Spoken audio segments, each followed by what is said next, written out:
அநேக ஸ்திரீகளுடைய அழுகுரல் கர்த்தருடைய சமூகத்துக்கு எட்டல, ஆனா அண்ணாளுடைய அழுகுரல் கர்த்தருடைய சமூகத்துக்கு எட்டிடுச்சு.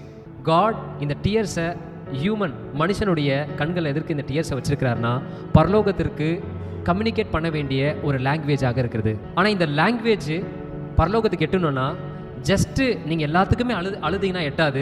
அதுக்குன்னு சில ப்ரோட்டோகால்ஸ் இருக்குது, அதுக்குன்னு சில வரமுறைகள் இருக்குது.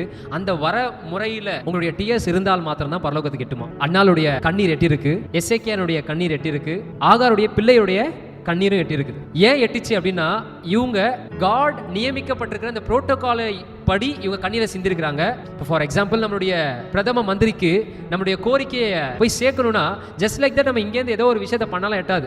அதுக்குன்னு சில சிஸ்டமேட்டிக்கான ப்ரொசீஜர் இருக்குது. அதன்படி இருந்தால் தான் அதை அக்செப்டே பண்ணிப்பாங்க. நிறைய விஷயத்திற்கு தேவனுடைய சமூகத்தில் கண்ணீரோடு ஜெபிச்சிருப்பீங்க, ஆனால் இன்னைக்கு வரையும் அதற்கான பதில் வராமல் ஒரு சூழ்நிலைமை காணப்பட்டு கொண்டிருக்கிறது. அப்ப எப்படிப்பட்ட கண்ணீர் தேவ சமூகத்துக்கு எட்டும் அப்படின்றத நம்ம பார்க்க போறோம். இப்போ இந்த அம்மாவுடைய அழுகுரல் எதற்கு தெரியுமா? எனக்கு ஒரு பிள்ளை வேணும் அப்படின்றதுக்காக இல்ல, இந்த அம்மாவுடைய பர்பஸ் ஆஃப் த லைஃப் நிறைவேறணுன்றதுக்காக அழுகுறாங்க. இந்த அம்மாவுடைய வாழ்க்கையோட பர்பஸ் வேற எதுவுமே இல்லை. இவங்க வாழ்நாட்கள்ல இவங்க மூலியமா கர்த்தர் இந்த உலகத்திற்கு சாமுவேல் என்ற தீர்க்கதரிசியை அனுப்புவதற்கு தான் இந்த அம்மாவை இந்த உலகத்திற்கு அனுப்பியே இருக்கிறார். இப்போ ஏன் உங்களுடைய கண்ணீர் தேவனுடைய சமூகத்துக்கு எட்ட மாட்டேங்குது அப்படின்னா, நீங்க உங்க தேவைக்காக அழுதுட்டு இருக்கிறீங்க.